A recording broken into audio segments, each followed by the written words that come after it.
इस कहानी की शुरुआत में हम चक नाम के एक आदमी को देखते हैं जो मलेशिया जा रहा होता है और तभी उसका प्लेन क्रैश हो जाता है जिसमें सभी लोग मारे जाते हैं पर चक इस हादसे में जिंदा बच जाता है। जिसके बाद वो एक सुनसान आइलैंड पर पहुंच जाता है। अब इसके बाद हम फ्लैशबैक का सीन देखते हैं जहाँ पर हम चक को देखते हैं जो कि फेडेक्स कुरियर कंपनी का एक एम्प्लॉय है जो अपने काम में बहुत ही सीरियस होता है और वो ऑब्सेस्ड होता है कि हर एक कुरियर हर एक पैकेट टाइम पर पहुंचे। इसीलिए वो अलग अलग कंट्रीज विजिट करता है जहाँ पर उनकी ब्रांचेस होती हैं। अब इसके बाद हम एक लड़की को देखते हैं जिसका नाम कैली है। चक उससे प्यार करता है और कैली भी चक से बहुत प्यार करती है। ये दोनों बहुत टाइम से रिलेशनशिप में हैं और ये दोनों शादी करना चाहते हैं, लेकिन चक अपने काम में बहुत बिजी होता है। वो अलग अलग कंट्रीज में घूमता रहता है और इसी वजह से अभी तक इन दोनों की शादी नहीं हुई। अब क्रिसमस आने वाला है लेकिन चक को मलेशिया जाना है क्योंकि उसे फेडेक्स कंपनी का वहाँ पर बहुत ही जरूरी काम है। वो बोलता है कि मैं न्यू ईयर ईव पर आ जाऊंगा चाहे कुछ भी हो जाए। कैली बोलती है तो क्रिसमस का क्या, लेकिन चक उसे मना लेता है। अब जाते हुए चक उसे क्रिसमस का गिफ्ट देता है और कैली भी उसे क्रिसमस का गिफ्ट देती है जो कि एक घड़ी होती है। उस घड़ी में कैली की फोटो भी होती है। अब इसके बाद चक मलेशिया के लिए निकल जाता है और जब उनका प्लेन पैसिफिक ओशन के ऊपर से उड़ रहा होता है तो वहाँ पर बहुत बड़ा तूफान आता है और उस तूफान में इनका प्लेन क्रैश हो जाता है। दरअसल ये फेडेक्स कंपनी का एक प्राइवेट प्लेन होता है जिसमें सिर्फ 4 लोग सवार थे और बाकी लोगों का सामान और पार्सल होते हैं। इनका प्लेन पैसिफिक ओशन में गिर जाता है और गिरने के बाद इसमें सिर्फ एक ही इंसान बचता है और वो होता है चक। चक एक एयरपोर्ट पर बैठता है और समंदर का तूफान उसे अपने साथ बहाकर ले जाता है और जब उसकी आंखें खुलती है तो वो एक आइलैंड पर होता है। वो उस आइलैंड के चारों तरफ देखता है लेकिन वहाँ दूर दूर तक कोई इंसान नहीं होता।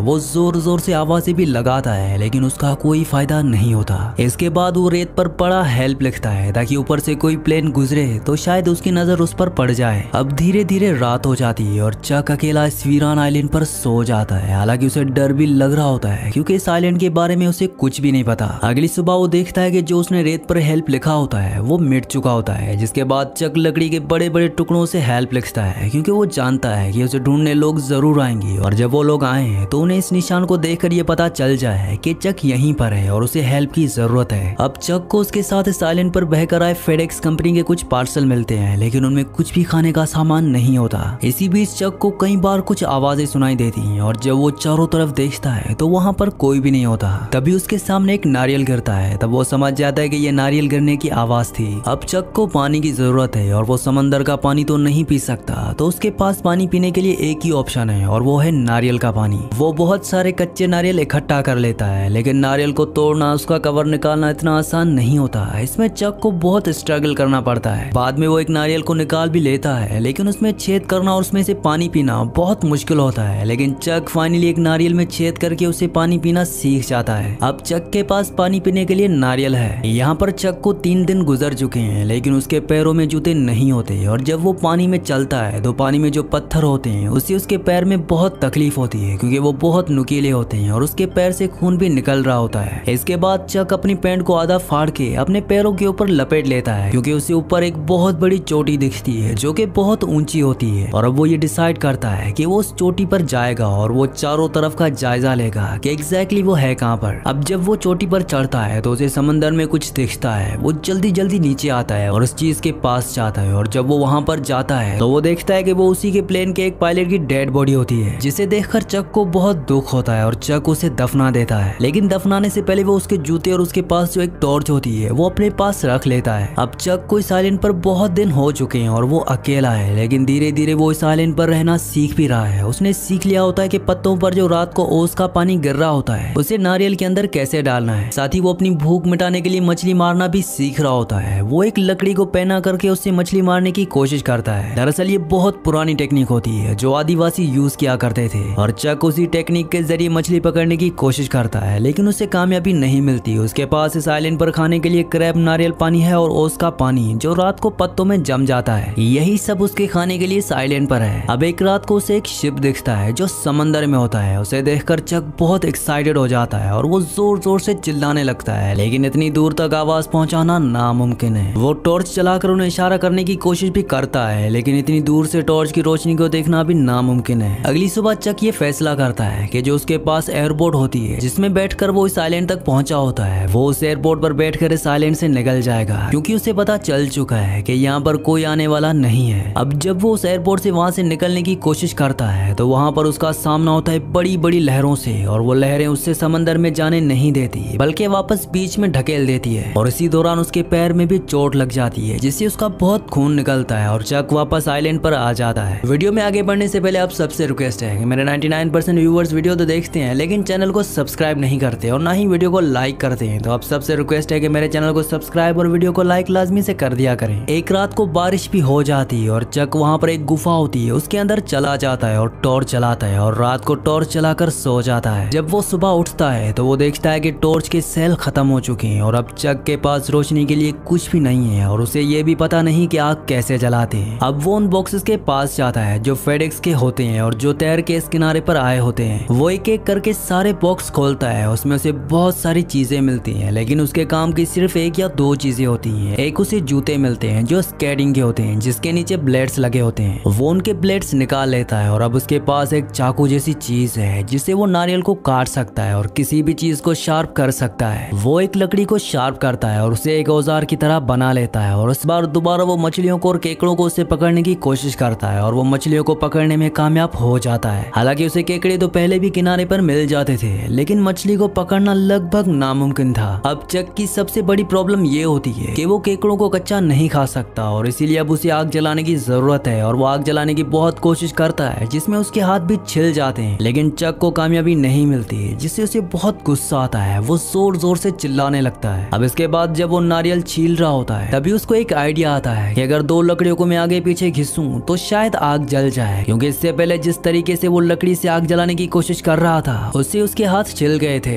अब वो दूसरी तरह से ट्राई करता है और बहुत मुश्किलों के बाद आग जल जाती है और आग जलने के बाद चक बहुत खुश हो जाता है और इस आइलैंड पर आने के बाद पहली बार उसे कोई खुशी मिली है। यहाँ पर जो सामान पड़ा होता है उसी सामान में एक फुटबॉल भी होता है और उस फुटबॉल पर चक का खून लगा होता है। वो उस पर आंख, नाक और मुंह का शेप बना देता है और उसे बातें करना शुरू कर देता है। उस फुटबॉल पे विल्सन लिखा होता है तो वो उससे विल्सन कह के बुलाता है और अब चक का आइलैंड पर एक दोस्त भी है और वो है फुटबॉल। चक को यहाँ पर एक और चीज बहुत तकलीफ दे रही होती है और वो होता है उसके दांत का दर्द। उसके दांत का दर्द बहुत पहले से था लेकिन वो हमेशा डॉक्टर के पास जाने से कतराता था और अब उसे किसी भी हालत में इस दांत को तोड़ना है। वो बहुत मुश्किल से अपने दांत को तोड़ता है और तोड़ने के साथ ही वो बेहोश हो जाता है। अब धीरे धीरे वक्त बीतता है और आज इस आइलैंड पर चक को पूरे 4 साल हो चुके हैं और इन 4 सालों में चक का पूरा हुलिया बदल चुका है। पहले वो मोटा हुआ करता था लेकिन आज वो बिल्कुल पतला है। उसकी दाढ़ी बहुत लंबी हो चुकी है और उसके बाल भी। और अब चक इस आइलैंड पर पूरी तरह से जीना सीख चुका है। वो दूर से डंडी फेंकता है और उसमें मछली अटक जाती है, यानी कि वो मछली को दूर से भी मार देता है क्योंकि 4 साल से वो लगातार कोशिश कर रहा है। और अब इस आइलैंड का माहौल, यहाँ की जिंदगी से चक पूरी तरह से घुल मिल चुका है। वहीं विल्सन और चक की दोस्ती और भी गहरी हो चुकी है। विल्सन को चक सारी बातें बताता है, उसे दिन भर बातें करता रहता है। एक सुबह चक मछली खा रहा होता है, तभी उसे किसी चीज की आवाज आती है और जब वो भाग के बाहर जाता है तो वहाँ पर एक स्टील की शीट होती है और उस शीट को देखकर उसे एक आइडिया आता है कि मैं इसकी मदद से इस आइलैंड से निकल सकता हूँ। दरअसल इस आइलैंड से आगे समंदर में निकलने के लिए जो सबसे बड़ा चैलेंज था वो थी लहरें। जब भी चक समंदर में जाने की कोशिश करता तो वो लहरें उसे वापस फेंक देती और इसी वजह से चक पिछले 4 सालों से इस आइलैंड से निकल नहीं पाया। अब वो बड़े बड़े नारियल के पेड़ काटता है और उन्हें किनारे पर ले जाता है और एक बड़ी राफ्ट बनाता है। हालांकि राफ्ट बनाना इतना आसान नहीं है, उसे इसमें बहुत सारी मुश्किलें आती हैं और वो ये डिसाइड करता है कि जब हवा का रुख बदलेगा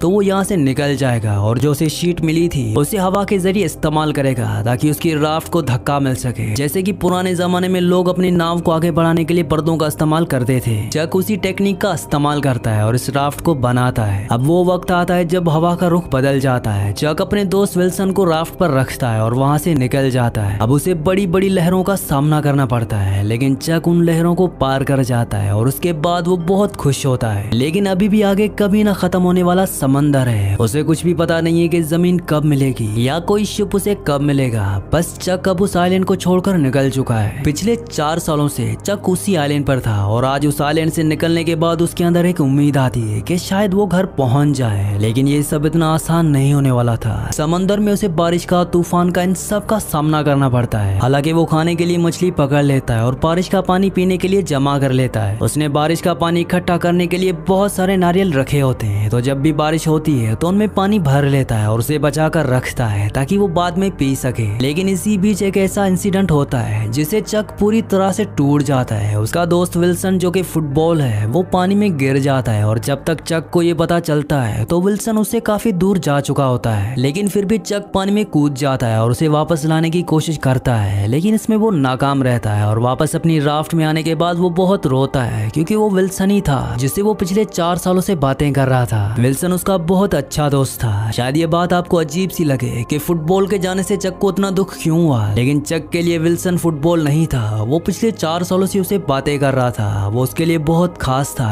इसीलिए वो उससे इमोशनली कनेक्टेड था और एक यही वजह होती है कि चक को विल्सन के जाने का बहुत दुख होता है। इसके बाद चक अपना आगे का सफर जारी रखता है और कुछ दिनों के सफर के बाद चक पूरी तरह से थक चुका है, टूट चुका है, तो एक कार्गो शिप उसके सामने से गुजरता है और वो लोग उसे देख लेते हैं और उसे बचा लेते हैं। अब चक अपने घर अपनी जगह पर वापस लौट चुका है, लेकिन वापस लौटने के बाद वो देखता है कि सब कुछ बदल चुका है क्योंकि उन लोगों ने जो उसके फैमिली मेंबर्स थे, उसके दोस्त थे, उन्होंने ये समझा था कि चक मर चुका है और वो उसका फ्यूनरल भी कर चुके होते हैं और उसकी गर्लफ्रेंड कैली जो उसे बहुत प्यार करती थी, जिसे चक भी बहुत प्यार करता था, उसकी शादी हो चुकी है और अब उसकी एक बेटी भी है। चक कैली से मिलने जाता है और कैली उसे देखकर बहुत खुश होती है, उसे गले से लगा लेती है, लेकिन कैली की अब एक फैमिली है, इसलिए वो चक के साथ नहीं जा सकती और वो ये डिसाइड करते हैं कि अब उन दोनों के रास्ते अलग अलग हैं। चक को जो कैली ने घड़ी दी थी, जो उसके साथ उस आइलैंड पर भी थी, वो घड़ी उसको वापस कर देता है क्योंकि वो घड़ी कैली के खानदान की होती है। चक बोलता है कि फैमिली की चीज फैमिली के पास रहनी चाहिए, लेकिन चक कैली की फोटो अपने पास रख लेता है और जाने से पहले कैली उसे कहती है कि तुमने वादा किया था कि तुम वापस आओगे। चक बोलता है कि आई एम सो सॉरी। कैली बोलती है कि मैं भी।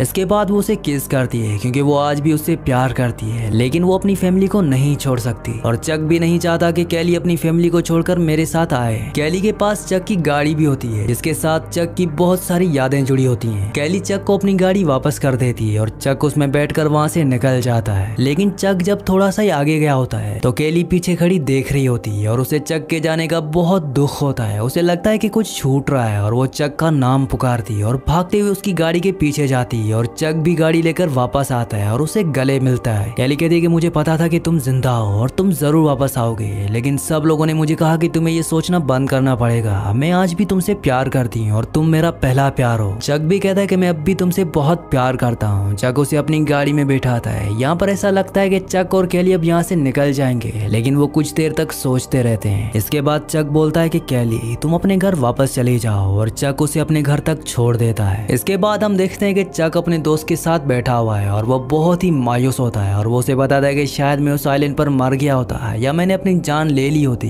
तो अच्छा होता। मैंने वहाँ अपनी जान लेने का सोचा भी था, मैंने एक रस्सी बनाई और फांसी लगाने की कोशिश भी की, लेकिन मैं नहीं कर पाया क्योंकि मुझे कैली के पास वापस आना था, मुझे जिंदा रहना था और इसलिए बस मैं सांस लेता रहा। शायद मैं बीमार भी पड़ जाता, लेकिन सिर्फ कैली के लिए जिंदा रहा और आज जब मैं वापस आ गया हूँ तो मैंने कैली को खो दिया है और वो बहुत ही इमोशनल हो जाता है। हालांकि इस पूरी मूवी में कैली और चक का लव एंगल बहुत ज्यादा नहीं दिखाया गया, लेकिन इससे ये पता चलता है कि इन दोनों के बीच में बहुत ही गहरा प्यार था और ये एक दूसरे के बिना नहीं रह सकते थे। लेकिन वक्त ने और सिचुएशन ने कैली को अपने रास्ते पर चलने के लिए मजबूर कर दिया था और उसने शादी कर ली और अब चक अकेला है, लेकिन जिंदगी को आगे बढ़ना ही होता है। लास्ट में ये देखते हैं कि चक के पास आज भी एक पैकेज है जो वो साइलेंट से बचाकर लाया था। जब उनका जहाज क्रैश हुआ था तो बहुत सारे पैकेजेस किनारे पर आ गए थे और उसमें से एक पैकेज आज भी इसके पास है जिस पर एंजल के विंग्स बने हुए हैं। दरअसल ये उस आइलैंड पर उसके पास लास्ट पैकेज होता है जिसको उसने खोला नहीं होता और वो ये सोचता है कि अगर वो घर जाएगा तो वो इस पैकेज को जरूर डिलीवर करेगा